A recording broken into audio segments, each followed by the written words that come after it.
Hello, everyone, and welcome. My name is Sharon Bonney. I'm the Executive Director for the Coalition on Adult Basic Education, and I'm delighted to welcome you to the webinar, Competency-Based Adult Education and Blended Learning. We'll have with us today nearly 400 people. This is a very exciting topic, and I'm going to introduce you to our presenter and our sponsor in just a moment. But first, I'd like to let everybody know that you will receive a certificate for CEU verification. This will arrive in your inbox from Zoom within 24 hours. Additionally, I want to let everybody know that you can download the resources from this webinar and previous webinars in our Adult Educators repository. The link is right there. I'll also put it in the chat box as well. And I believe David has also put some links in the chat box in preparation for this webinar as well. Okay, we have right now the Educate and Elevate National Public Awareness Campaign that's been in place since April 1st. We've had 49,000 plus legislative contacts. It's super easy to connect with your legislator. I just want to encourage you all to click on that link there, www.educateandelevate.org. Send a quick email to your legislator. It makes a difference, and it's how we keep funding in adult education. Please plan to join us this spring for outstanding national level professional development. This is taking place in Phoenix, Arizona, March 25th through 28th, and there's information on our website and in all the e-blasts that are going out. There will be over 30 strands to choose from, including a workforce strand, a CTE strand, a competency-based strand, and a new adult learner strand. We also have ambassador training that we'll be doing for adult learners there at the conference. If you want details, contact me at sharonbonney@coaid.org. Well, this is part of our bigger Research to Practice initiative, and we wanted to highlight the fact that David Rosen, who is our expert presenter today, he wrote an article in the spring 2016 issue of the journal. And I would encourage you all, when you have a minute, to download that. It's on our website. It's free of charge to members, and it will be I think you'll find the article very informative. Okay. Without further ado, I would like to introduce our sponsor. Chad Reisfeld is with IExcel Learning, and thanks to their sponsorship, this webinar is free of charge to our members, so we're very grateful for their sponsorship. And Chad, I'd like to turn this over to you now. Thank you so much, Sharon. I appreciate it. Happy New Year, everybody. I'm really fortunate that you could all join us today. My name is Chad Reisfeld. I'm an educational consultant with IExcel Learning. And I wanted to participate today because we here at IExcel are very passionate about the idea of competency-based education. We're seeing our content being used in a lot of classrooms and schools that really focus on CBE models, and wanted to share a little bit about how something like IExcel might benefit you. We are being used more and more by adult educators across the country to do things like, prepare students to pass the GED, HiSET, the task if you're in New York. And I think what really stands out to educators is that IExcel is easily alignable to things like the TABE and the CASA, so you can take those results and find instruction in our content to really support learning. So if you look at IExcel itself, what we really are is an open education platform. We're open architecture. So, students will go in and they'll have access to thousands of skills in math, language arts, science, and social studies. It's very easy for instructors to align this to the content that they're teaching in their class, or maybe to curriculum and syllabi that are supporting independent learners, right? So as students use IExcel, they're going to create a lot of data that you as an instructor will get to kind of analyze how they're progressing through the course. And this data is very important in competency-based education because it's going to allow you to see, how your students are mastering content as they go through, what they're proficient in, what they need help with. And there's going to be a lot of support resources in here to help you.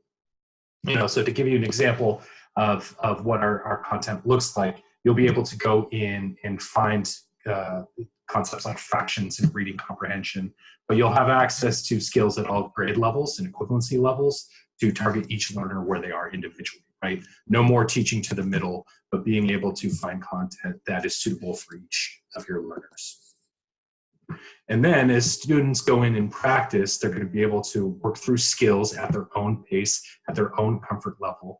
They're going to get immediate feedback every time they need help, every time they get a question incorrect. And it's going to be given a strategy-based solution to really support the learning and make sure that they're successful moving forward.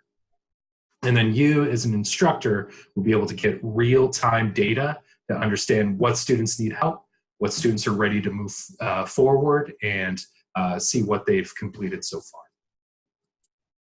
So, if you want to try IExcel for yourself, you can always sign up for a free trial, a 30-day trial at iexcel.com/trial. But if you want a little bit more than that, I want to give a special offer to everybody on this webinar.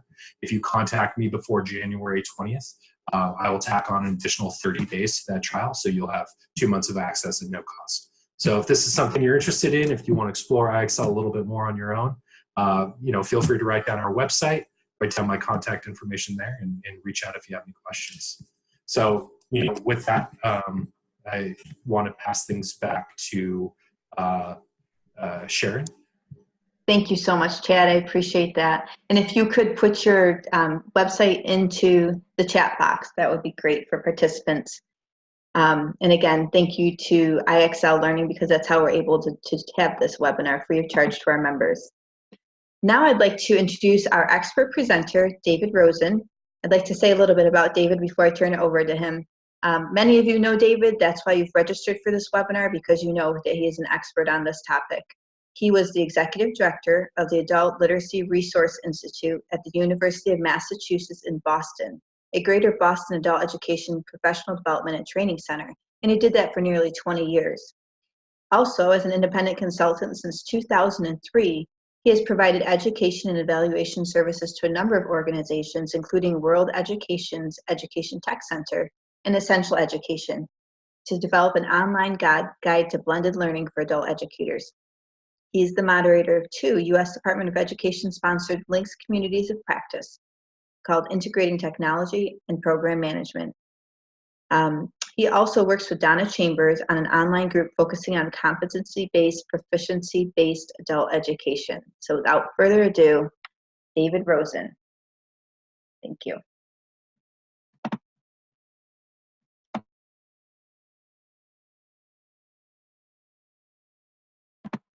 David, whenever you're ready, you can go ahead and share your screen.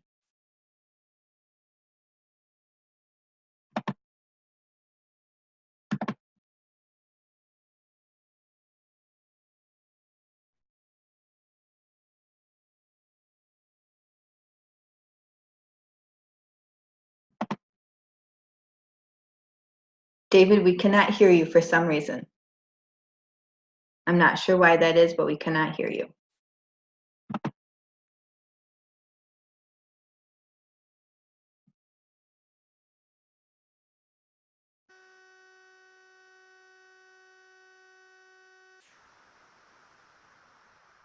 I cannot hear you. I'm sorry.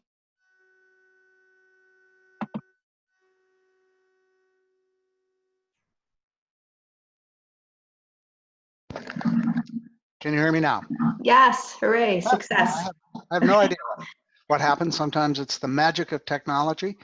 But in any case, I hope you can see me and see my screen. Can you do that? Yes, we can see your screen and see you. Okay, good. So as you know, this session is about competency-based adult education and blended learning. It's mostly about blended learning, but I think that there's a lot that really overlaps between competency-based adult education and blended learning. So we'll talk a little bit about that. And let's see. Okay, good. And I hope you have introduced yourself. I noticed several people have introduced themselves in the chat room. Please, if you haven't, do that. And Sharon, you've done a great job introducing me. Thank you. So here are the objectives for the webinar today. I'm not going to read them to you, but you can see them up there. These are the things that I hope by the end of our hour together, you will be able to do. And those of you who are familiar with competency-based education will recognize in these objectives that they are stated in terms of what people will be able to do, and I've tried to define them reasonably concretely. So let's see, at the end, perhaps you'll want to go back and take a look at these and assess whether or not you've actually been able to meet these objectives.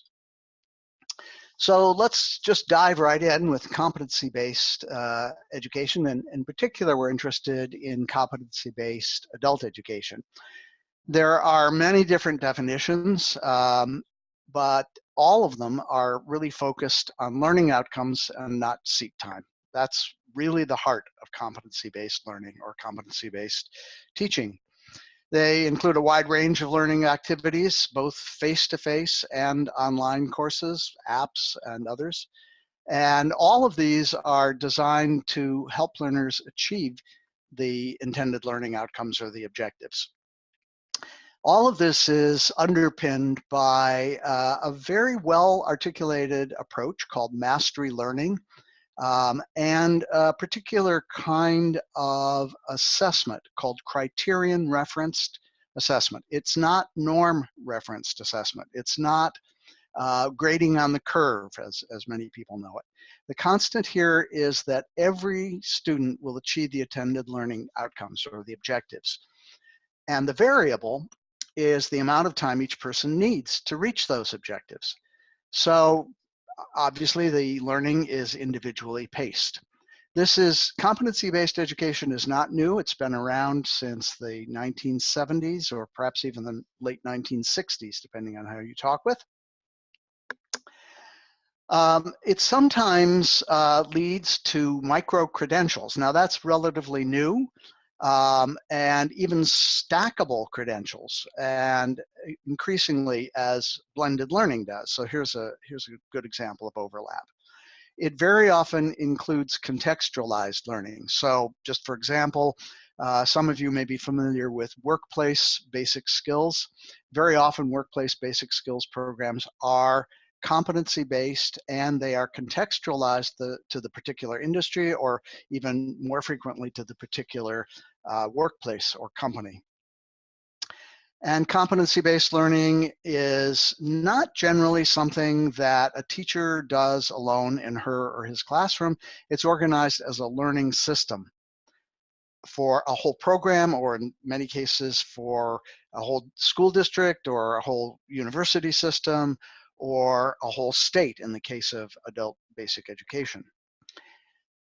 And these learning systems have very well articulated intended outcomes or objectives. They're very often defined in measurable terms. They include valid and reliable, observable or measurable assessments. And those assessments, of course, align with the objective. So there's a tight alignment between the intended learning and the actual instruction that's provided to help learners achieve that. So that's a very fast overview of competency-based learning or competency-based education. But as we're going through blended learning, at various points I may point out some connections between those, or you may be thinking of some connections. So let's shift now. And clearly we're covering a lot of territory here in this very brief amount of time. If you're interested in learning more about competency-based education or blended learning, as Sharon suggested earlier, join us in Arizona at the end of March for the COED 2018 conference, and there'll be, as Sharon mentioned, a whole strand on competency-based education. Back to blended learning. It's very simple to describe and somewhat more difficult to achieve, but it's a combination of face-to-face instruction, typical classroom instruction, for example, or tutorials, integrated with online learning. And the key here, and this is how it's different from some other kinds of online learning, or even possibly what some people call hybrid learning, it's not just face-to-face and online. It's integrated. It's that word in between that really makes it blended learning. And that's where the challenges come in. How to do that, how to make it truly integrated. It has a very wide range of complexity. It might simply be a teacher in a classroom who's found some free, for example, open education resource lessons or materials that are online, and connects that with what she does face-to-face in the classroom. It could, on the other end of the complexity range, be an entire, very sophisticated learning platform that offers a complete curriculum and also very often a learning management system. And most of these are proprietary commercial products, but there are even a few that are designed like that that are free and developed with public funding in many cases. The online component can range in complexity, as I mentioned, from free to there are some fairly expensive systems, and there's a lot of debate about which is better, free or proprietary, and I think it really depends on what you're trying to do. So if you're a teacher in a classroom and want to develop your own blended learning system, you may need some tools to do that, some online tools. Many of these are free. There are online filing systems of various kinds. Some of you, I'm sure, are familiar with Dropbox. There are a number of others, some of which are actually designed specifically for an education setting. And some approach the complexity of learning management systems, and some of these are free. The online component can be offered asynchronously, that is not in real time, not all people doing the same thing at the same time, but anybody being able to access it at whatever time is convenient for them. But it can also be done in real time as the instructor teaches. This is unusual.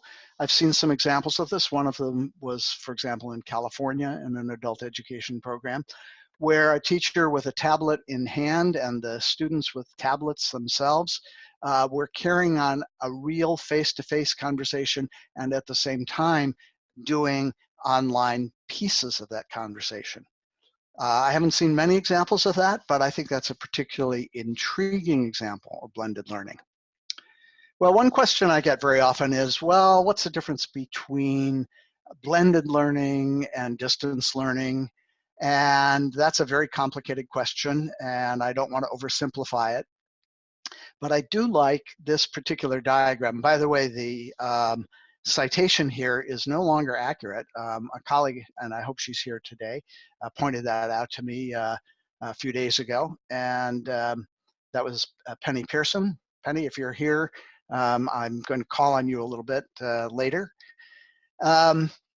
But I like this diagram because it makes, it does two things for me. One is it shows that there is a tremendous range of variation in truly blended learning, from 30 to 79%.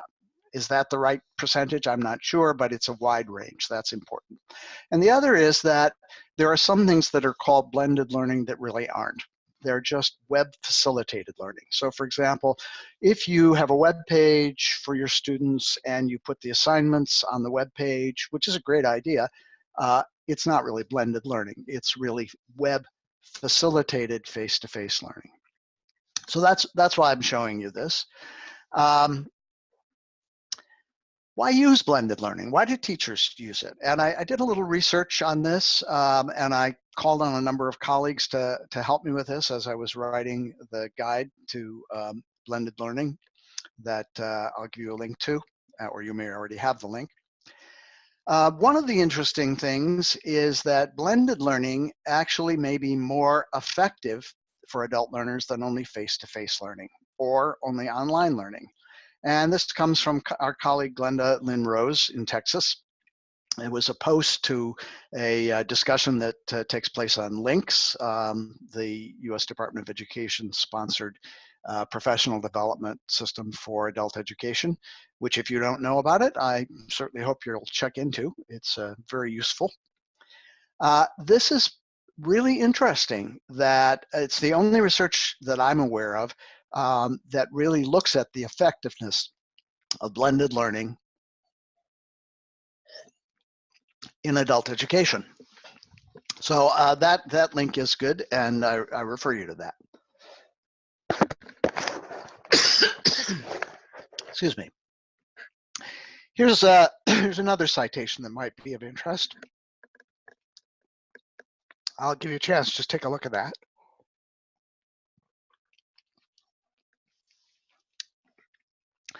So this is research from higher education and K through 12. And it doesn't give you a dramatically positive answer, but it's interesting that because this was really a meta research evaluation, looking at all kinds of studies and evaluations, that on the whole, blended learning is more effective than face-to-face learning. Why else should you use blended learning? Well, this is pretty obvious, but it's also very important, particularly now that WIOA, the Workforce Innovation and Opportunity Act, really strongly emphasizes including digital literacy skills in adult education. Blended learning automatically, without even calling attention to it, does that, because to use the online learning component, you have to have digital literacy skills, at least some of them. Some teachers have told me that what they do is they develop a way using the online component for students to make up classes. Some teachers, for example, just put their smartphone video app on, and they video the classroom, or they video themselves teaching the class, and then after class they take a couple of minutes. It doesn't really take very long once it's set up, and they upload the video, and every student has the opportunity to watch what they might have missed during the class. And it also gives the teacher then a way to hold students responsible for what they may have missed. That is, and it's a big if, the students have access outside of class to the internet.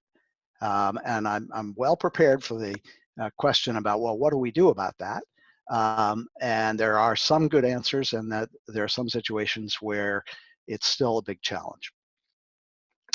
Another reason that teachers use blended learning is just quite simply to make homework more convenient and appealing. And many students have said to their teachers, and some to me, that this is the way they do homework. They just don't do any other kinds of homework unless it involves watching a video or doing an online exercise. A short assessment with it is fine. But something that they can do from their smartphone while they're waiting for something. It extends learning time. And this is, maybe for me, this is the most important reason for using blended learning. With the increased standards from the college and career readiness standards and others, and with the high school equivalency assessments all ramping up their standards, it takes more time to reach those standards and to achieve those goals.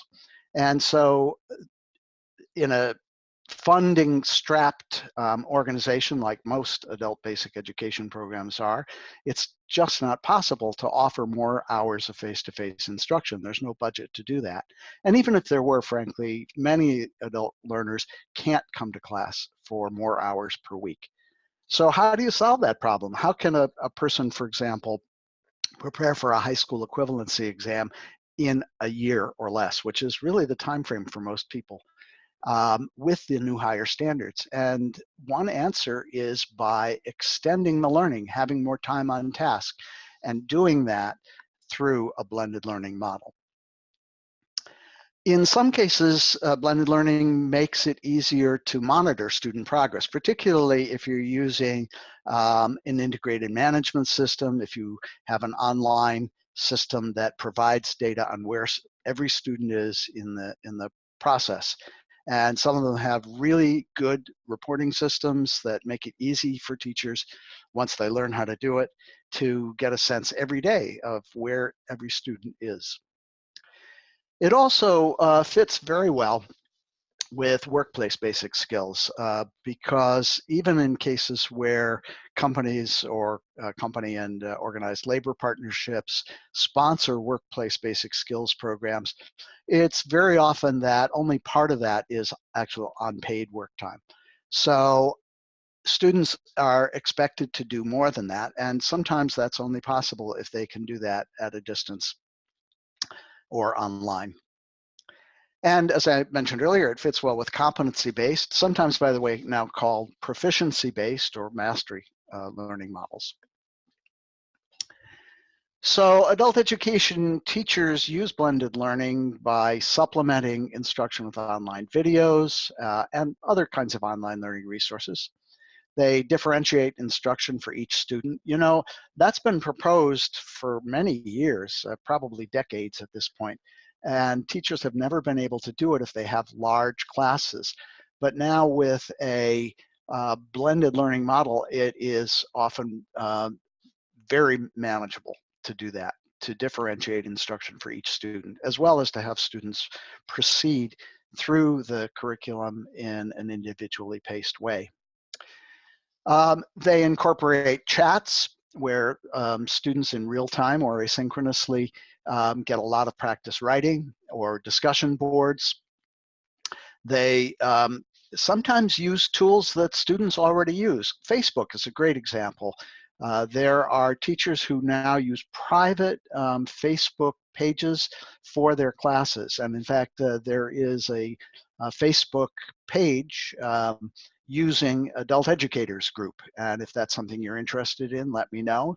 My colleague in California, ESOL specialist teacher and professional developer Susan Gare have been managing that group for a couple of years now, and be happy to have you join us. Teachers add an online presence to what they're doing in their face-to-face learning. They integrate it very, very well with what they're doing face-to-face.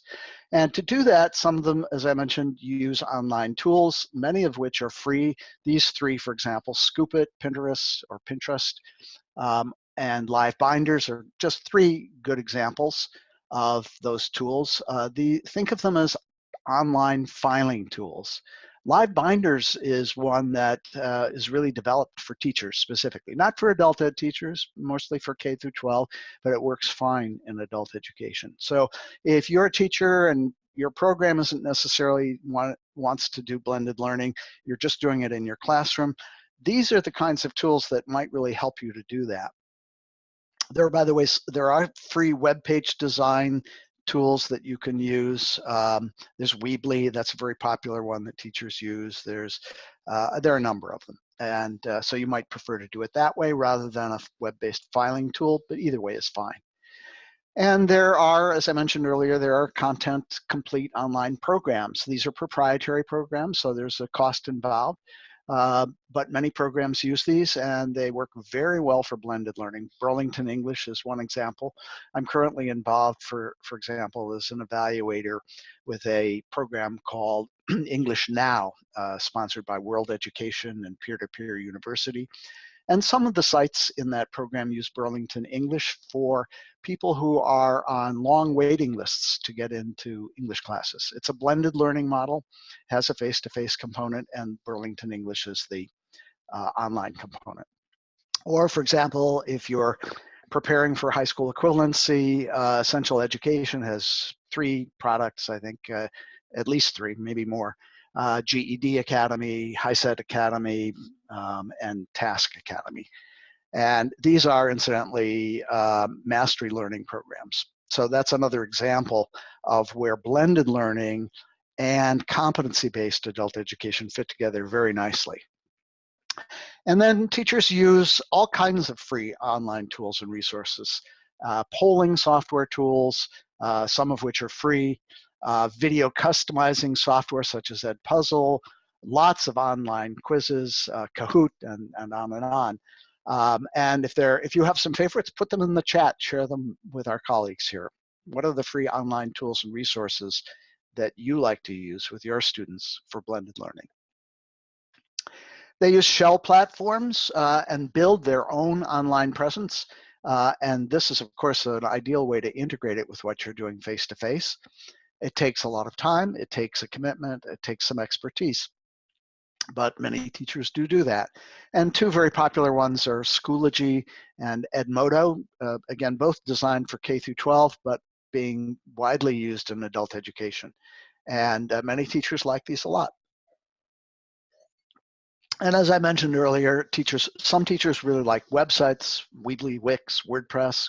Google Sites actually is becoming very popular among teachers because it's one of several tools in the Google Suite, all of which are free and all of which connect very nicely together.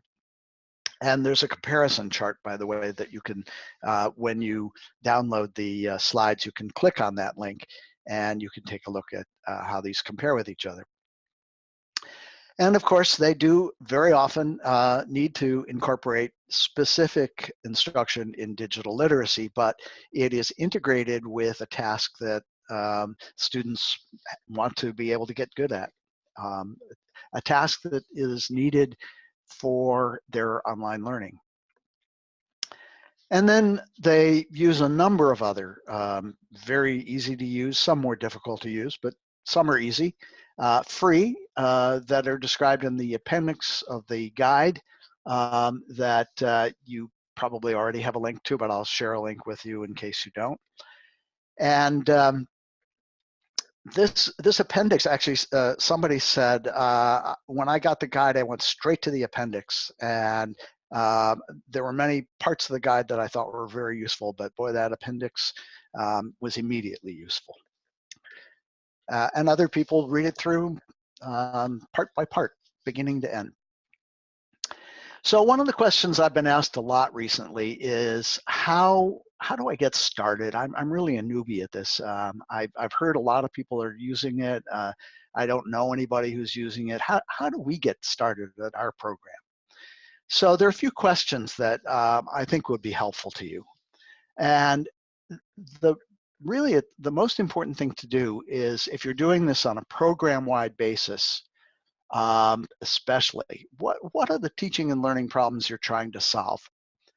And why do you think blended learning can help you solve those problems? And then, is this for just your class?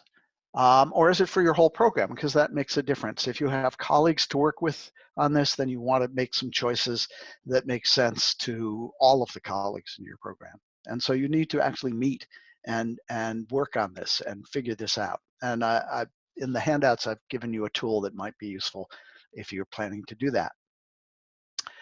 Then you want to think about, well, what are the content areas and what are the levels of those content areas that you need in the online learning component? And then the big decision, do you want to get or to purchase a new online learning management system or a content management system, or do you already have one? And do you like the one you already have, and do you want to use that for your blended learning model? And then, do you want the online content to be provided for you, or do you want to use free or inexpensive shell programs or a shell program and find or create all of your own content, or a mixture of both? And incidentally, for those of you who feel strongly about doing it all yourself, using all found materials or materials that you have developed, you will certainly find open education resources of great value. And if that's a new term for you, go to oercommons.org and learn a little bit about that, because there are lots of wonderful free resources, videos, and text lesson plans, all kinds of things that you might find of interest. And there's actually a way to search on OER Commons for specifically adult education, some of which is adult basic education. And do you want a feature that reports learning progress? And if so, what would you like it to report? Designing that yourself is going to be very difficult, very complicated. If you have someone with programming expertise at your program, you may be able to do that. But otherwise, you're probably leaning toward a proprietary product that has that already built in. So I promised you that I would give you the link to the blended learning guide. Here it is right here. And it's also, I think I posted it right at the beginning of the chat. So I've tried to leave us a fair amount of time for questions here. And it looks like we probably have maybe 10, 15 minutes. And I have a few that I'd like to ask you to think about, but you may also have some questions for me. I bet you do. I haven't seen them yet. If you've been putting them in the question and answer area, I'll see them in just a minute. And Sharon, I think, may read some of those questions to me, which would be helpful. But one of the things that I think would be very useful to do in the chat area so everybody can see it is if you are doing blended learning now, tell us about what you're doing. And you won't be able to tell us everything in the chat area, but you could probably write a few sentences or a paragraph. And other people will be interested. I will certainly be interested. And with the 400 some people here today, there will be many people who will be interested in knowing what other teachers, other program administrators are doing with blended learning. So take a minute or two and write that in the chat area. And then if I haven't covered one of the most compelling reasons, or even if I have mentioned it, why do you do blended learning? What is a compelling reason for you? And please share that with your colleagues here today. They want to hear from you. They want to know, why do you do this? And then I'd be very interested, and others may as well, what else would you like to learn about blended learning? I know that we have some professional development people here today. They certainly would like to know from you. What is it that you want to learn about blended learning? What is it that in this very short presentation I haven't covered or I've mentioned, but you really need to deep dive into and get comfortable with the details? Okay, so Sharon, I think we're ready at this point for some questions. Before you read a question or two to me, I want to thank Penny Pearson, who took the time to email 2 questions even before the webinar, and I want to address those questions. Penny pointed out that in one of the slides, slide 9, on the blended learning part of this presentation, that's the one that has the pie chart with the percentages and what makes it blended learning. And she asks, how does the National Reporting System definition of distance learners fit with this model? For agencies that receive WIOA funding, 50% is typically the defining point between distance and blended. And so I guess my answer to that is that, as I mentioned, this is only one definition of blended learning, and there are several. And some include the difference between blended learning and online learning, or blended learning and hybrid learning, and blended learning and other things. The difference that was suggested in this slide, the Online Learning Consortium slide, whose focus incidentally is higher education, not adult basic skills education, and certainly not WIOA Title II funded programs. And it isn't even clear to me that the Online Learning Consortium endorses that particular formula. They had it on their website, but no longer do, as Penny pointed out. I think that the important thing about that slide is that it really opens up the whole question of the difference between blended learning and online, using an online site for classroom administration or for homework.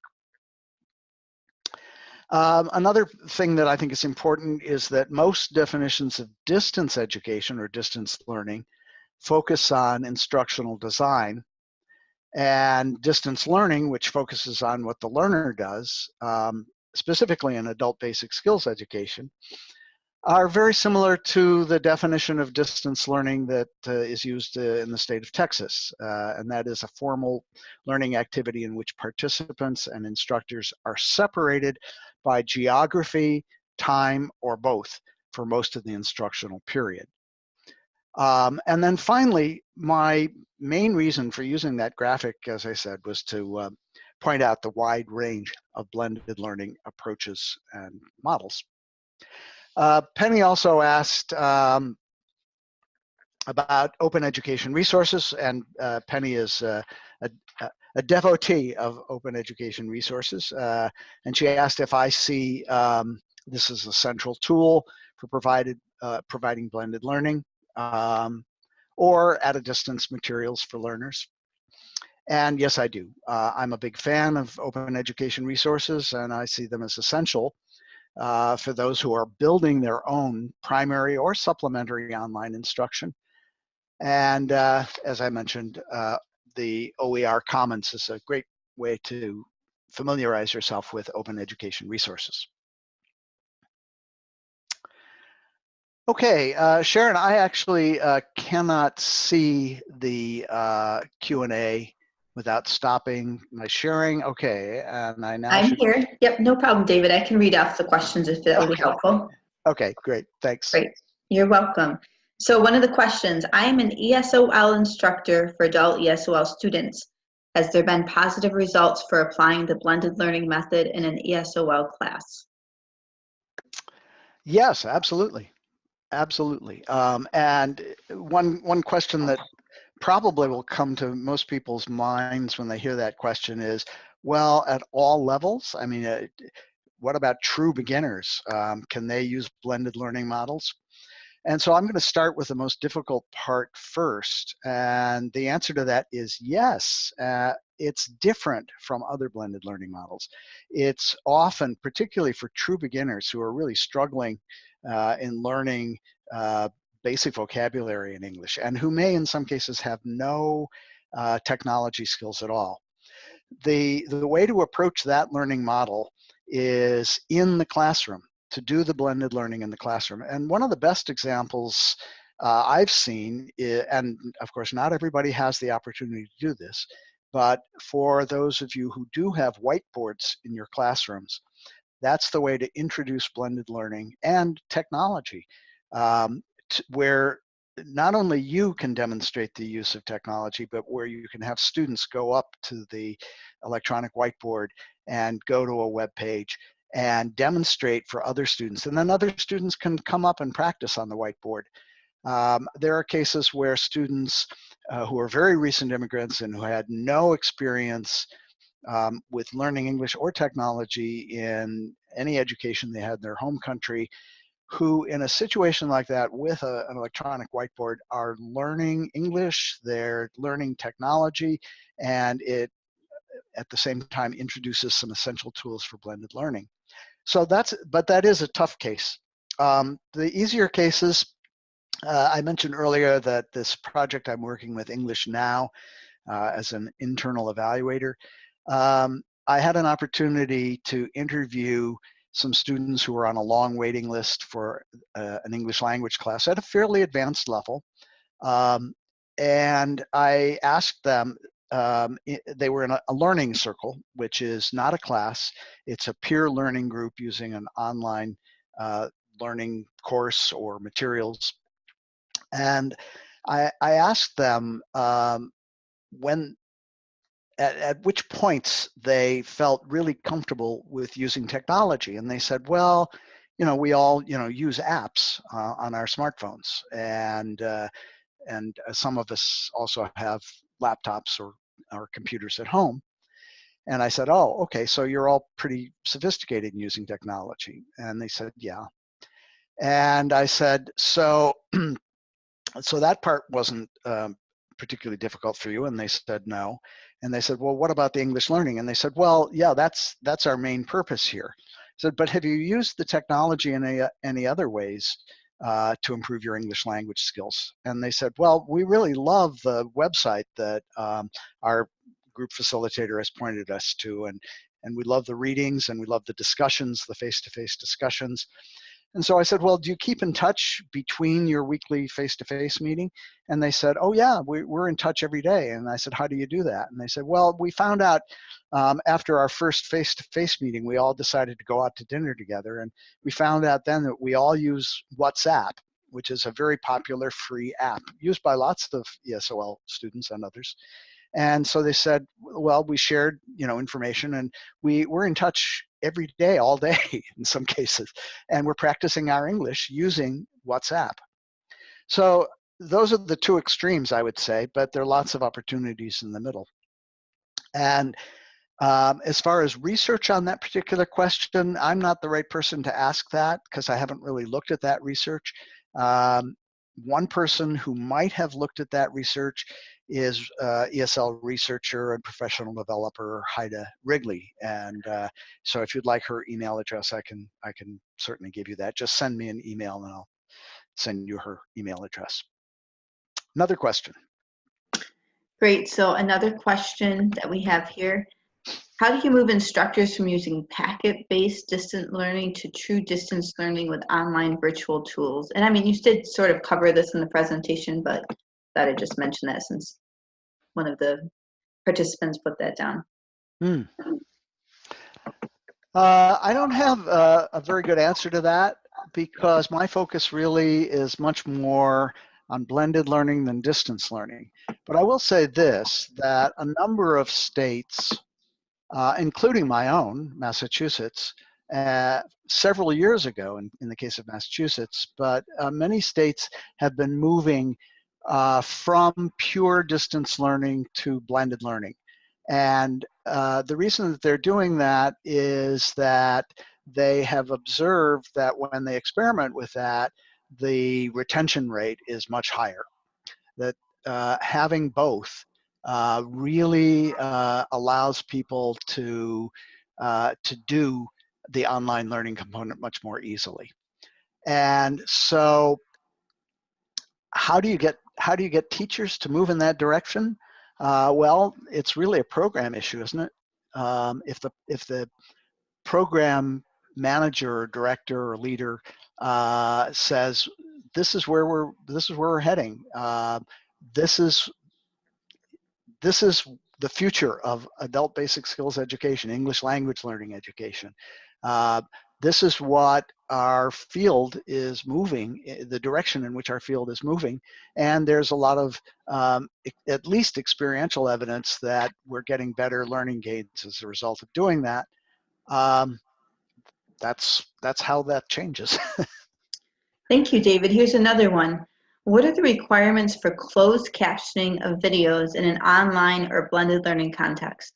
This person's wondering, in particular, referencing the extant bound videos. I have no idea. No, I have no idea about that. That's a good question.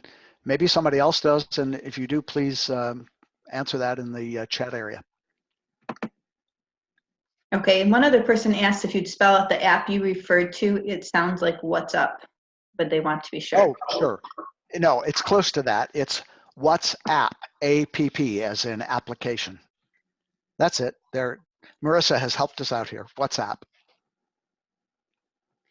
And the other questions really were related to whether or not people would receive certificates. Would the PowerPoint be shared? What about the resources that you've shared? So I don't know if you want to, I know we've talked about this at the top of the hour, but if you'd like to mention, you're welcome to answer those questions too. No, I think Sharon, you can probably answer those questions for everybody. Okay. Just repeat what you said at the beginning. Great.